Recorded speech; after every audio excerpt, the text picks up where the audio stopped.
Should we jump in? Yeah, let's go. You can start. Okay. So I know that we kind of like chatted about this a little before we officially started the interview, but do you want to talk a little bit just about kind of how Corona and the quarantine has affected you and kind of how your life has changed in the past few weeks? Okay, well, a lot has changed. Everything has changed, actually. Um, it's really like sad and unfortunate with everything that's going on. I don't know why I have this like supernatural like peace and like joy and like the sense of like encouragement that also came with like a call to action during this time. Um, I've been out of work going on 3 months actually. Wow.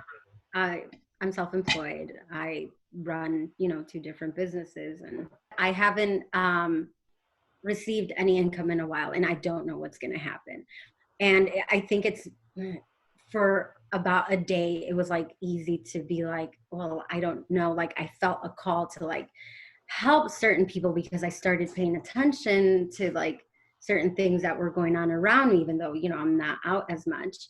But it was easy to be like, I don't know what is going to happen in my future. I don't know what I'm going to be able to do or provide for me and for my family. So I should probably keep what I have just in case. And then I just felt like the Lord was like, no, no, no. Like, yes, there's an epidemic going on, but I'm going to need you to get out there. And I was like, really, right now? In the middle of this epidemic? Okay. And, there was just a lot that God was speaking to me. And I feel like God's voice is very loud and clear during this time. And this is one of the biggest purposes of this. I am here in Pilsen, obviously, as you guys know. There's quite a bit of homeless people around me. There's a lot of my neighbors and people in the community who don't have access to resources like most Americans do. They can't put in an application and get assistance for food or money or to pay their rent and stuff. That's just not an option for them. How has COVID changed my life? Everything looks different. I'm a total extrovert. I love people. I love hugging my friends when I see them, and I can't anymore, and it breaks my heart.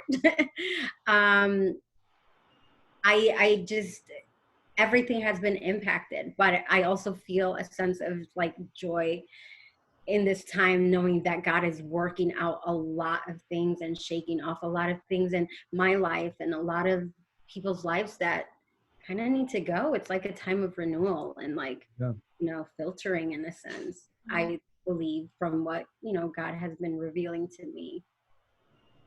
Do you feel like it's what he's been revealing to you has almost been specific to certain, like does it match with other areas of your life? In a sense, like you mentioned that now you're being called to leave your house and go help other people. Mm-hmm. Do you feel like that's almost like directly related to something that you weren't doing before, or if that's too personal, that's totally fine. No, that's totally fine. I think that is something that God has been working in my heart for like a long time. I started praying this prayer about like 9 years ago, and then it sounds awful, but I kind of regretted it afterwards. But I asked God to break my heart for what breaks his. Mm-hmm. And it happens all the time, sometimes like on a daily basis. Wow. Like I meet people or come across people, and God will just show me something, and I just feel like a sense of like, I don't know, either it is to help in something or give them a word, and God just, he has been preparing me, I feel like, in a sense, for this time. Because it's easy to hide, during this time. Nobody wants to get corona. Everyone wants to stay safe. They say like, stay home, save lives, right? But I want to be obedient to God's calling more than anything. Mm-hmm. And he also tells us that, if we try to save our lives, we will lose it, right? So I feel like this time is more about others. It's about learning how to be less selfish, because in our society and with social media and the internet, everything has changed, and it's all about like us. And What has God been revealing to you specifically? there's just so many things. That's why I got lost in it. There's so many things. For one, this may sound crazy to some, but I think that this virus is a huge testament and like one of the biggest proofs of the existence of God. Wow. It's something that we cannot see, we can't touch it, we can't hear it. Right. It's there, it is real. People are dying, right?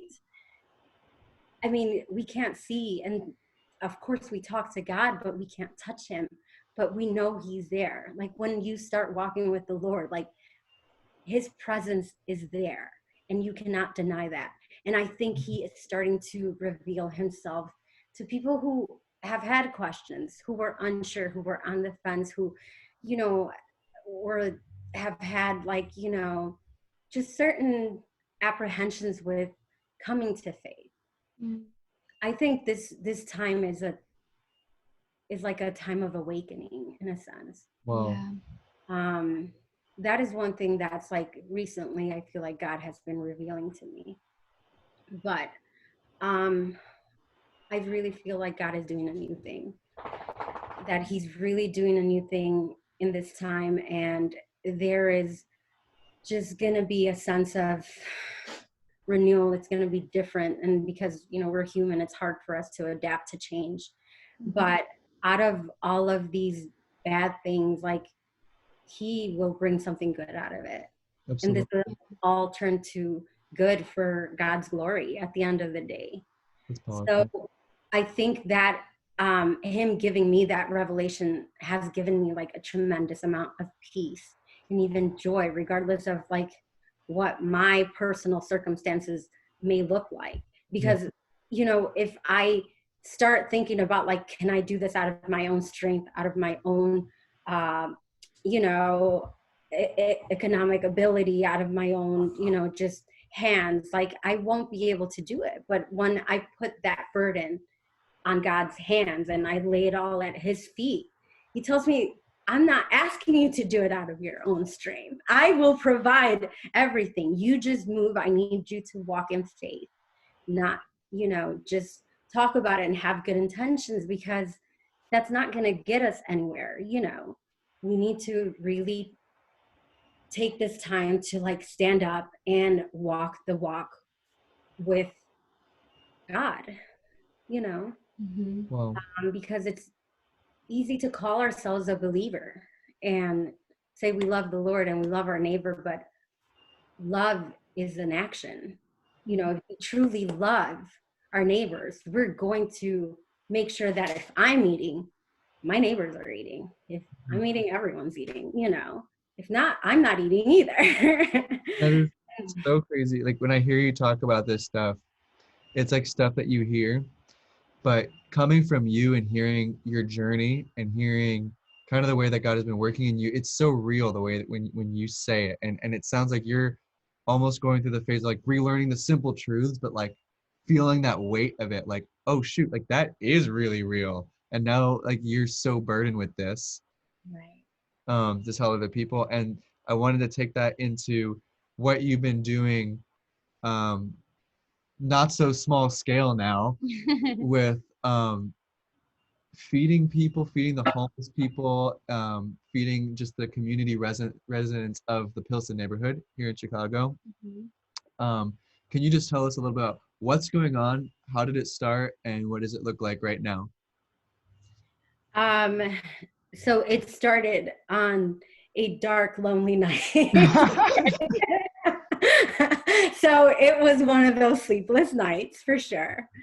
And I'm just like thinking about like, what is this time bringing? What are like the consequences of like all of this, like everyone losing their jobs and all of this stuff that's happening. And then I started like bringing that like closer and closer. And then I started thinking like, we have a good amount of homeless neighbors here in the community. Like, people are terrified. A lot of people are living in fear in this time, right? And I just like felt like I just felt them like really strong in my heart. So the next day I went by there. I made some sandwiches. I wasn't sure how many people were there. I think I made 30 the And first. this is when you have no income coming in. Yeah. Yeah. I made sandwiches because it's, the only thing that I can think of that was cost effective that maybe they won't hate, didn't want to get too fancy. So I went over there and I spoke with a really nice gentleman by the name of Michael. And I asked him how they were doing. And he was just so grateful. He told me that, before, like, people used to bring them stuff, like they could go to shelters, they can, you know, get food from other places, but that's not happening because people are afraid to just be out in the streets and exposing themselves. Yeah. Like, feeding a homeless person is like exposing them more than like just Wow. home before. So he told me that sometimes they're not eating for days. And I just like knew that that was like God, nudging me, like, okay, there's people around you. You need to, open up your eyes, because I feel like we've become so desensitized, so numb to like the injustices and the suffering and like the things that are going on around us, because we live in just such a, I don't know, masked world. It's funny. We're all wearing masks now, right? But everything is, it's just not real. But when we start like really opening up our eyes, we can see like there is so many needs around us, like immediate needs next door to us. One of the ladies that I spoke with lives next door to JP and Rachel. And it's like, it's amazing, right? Like, I'm finding out like these people are, they're our friends, our family, they're our neighbors, like they're right here, like this is, I feel a sense of responsibility. Mm-hmm. Absolutely. And obviously, like, that moved on from just you doing it on your own to realizing you needed help, and you asked Jeff and Diana, who are other members of Oasis here, to come Yeah. help you. Mm-hmm. That was eventually, I started with that, and I was doing that for a few weeks. I've been only going to feed them twice a week. I think we're going on week 6. But then I started coming across people like that I know who started contracting the virus. Mm. We helped a family who was like divided, a family of 7. 4 of them were healthy, 3 of them had corona, living in the same house. The Mm-hmm. kids were the ones who didn't get it. And that's when I was like, okay, there's like so many other things. And I asked God to use me as a vessel. And he was like, I got you. Right up.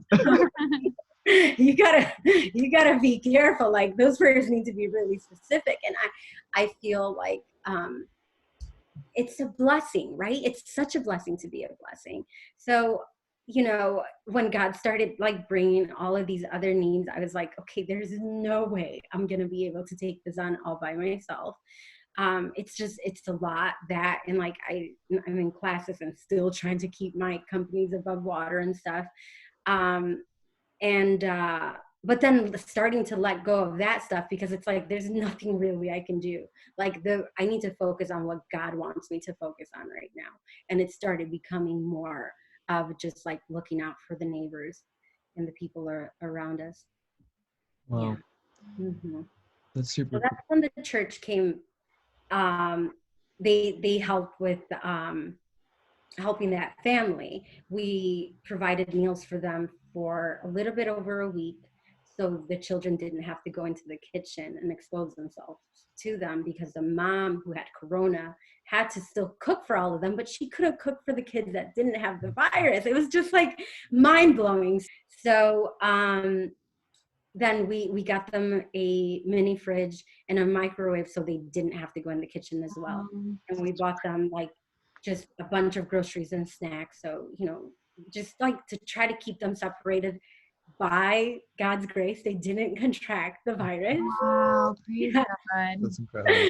Yes, and one of the kids is he's sick, and it would have been detrimental if he Yeah. would have been. Yeah. So that was like one of the things when it's just been like God's confirmation, like that, yes, about time you start listening and being obedient, you rebellious little brat. And I'm just kidding. But no, just like God has to remind me, like, yes, you know, I've given you these resources, like these abilities and these gifts and stuff. Like, it is time for you to really use them. We're supposed to use everything he gives us to our fullest potential. Mm-hmm. That's what, like, I'm trying to be as aware of as possible. Like, you know, if God is giving me this, there is a purpose for it. You know, I feel like I'm supposed to be using this for something else. And most of the time it has nothing to do with me. It's not about me. Right. Absolutely. That's so funny. So you moved on from bringing meals to people that you would meet around the city and people experiencing homelessness to now you decided to take it on yourself to go the next level up and go talk with the alderman of Pilsen, if that's correct, Yeah. and just to find out some ways in which you can help your community, and maybe what you're saying can help us understand better ways to help our other communities, other neighborhoods in Chicago or other cities. Yeah. Well, I really think everyone has a very specific calling and journey, right? I don't think everyone's is going to be like the same thing, you know. I've been getting a ton of confirmation from God because the moment I had not an idea, but like, you know, just thinking about like the needs and like who's the most affected, who doesn't have access to resources. Like, it was very specific who I felt that needed help. I was on a call with the alderman, and the same thing that God had put in my heart is the same thing he started talking about. Wow. It's just like, this is crazy. You know, there's this gap of these group of people who they're just, I don't know how to put it exactly. They're just not included into our community. They're not considered to be as important as other people because of their circumstances and their status, in a sense. And for me, it's like really heartbreaking to think that, you know, people are put in this category because they just don't have the same opportunity and resources, and or weren't born in a certain place, or just don't look a certain way, don't speak the same language. Breaks my heart. And when we started talking to those people, those were the first ones to lose their jobs.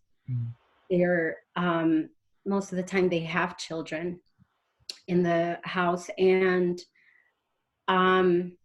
they just don't qualify for any type of help from anyway. No stimulus check, no food stamps whatsoever, no grants really from the government, nothing that could put them in a place to be able to survive. It's almost like they are not wanted to thrive. And that's just like, to me, like, how do we do this to people? How is that okay, like in our society at this time in this era, for us to look down upon people and segregate and separate people for reasons like that?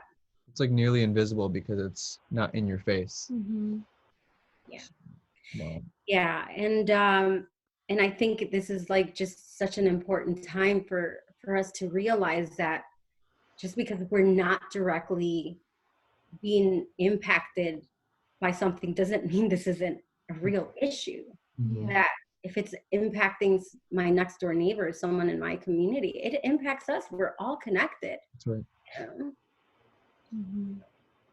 Yeah. Well, what's some advice you would give people if they want to get involved, or how do you start changing your community? How do you start being more aware of these types of things? I think it always starts with prayer. Mm-hmm. I think having,